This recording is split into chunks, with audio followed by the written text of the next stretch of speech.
party for gluten-free guests. After recently hosting a gluten-free party at my apartment, complete with all gluten-free guests, and most all of my parties are always gluten-free, but typically the guests are not, I was suddenly hit with all of the stress thinking, oh my goodness, what if these people get sick from my party? What if they get sick from my food? What if something happens?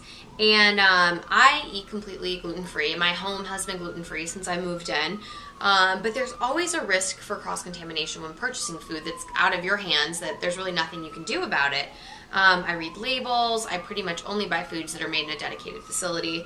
I use gluten-free dish detergent, gluten-free hand soap.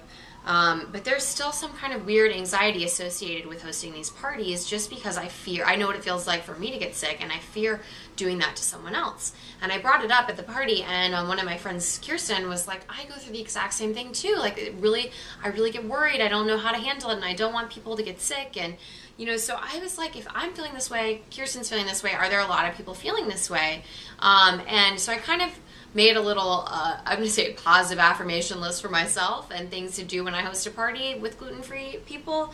And I thought I would share it with you. It's just worth it to hear kind of what I'm doing, and maybe it could help someone else. So, number one, stick with recipes you have cooked before, so you know the appropriate gluten-free substitutions, and you have the, memory of not getting sick from making that food before. So that's kind of the first thing I would recommend. And then know that you've done your best.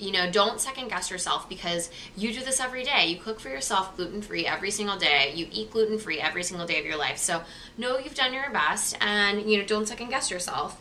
And your guests come knowing they will be taken care of, I would say. I don't think when I go to someone who has celiac's house that I worry about eating gluten-free food they have made for me. So, know that your guests are coming and that they feel confident in your abilities, or else they wouldn't be coming in the first place.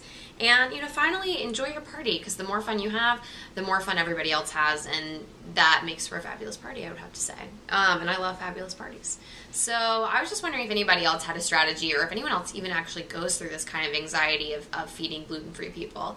And I'd love to hear from you if you do. It always helps me to hear what other people are doing out there. So I hope everyone's doing well. I hope you guys have some great weekend plans for this weekend. And as always, it's from Have Not to Have and Gluten-Free Dining. Thanks for watching.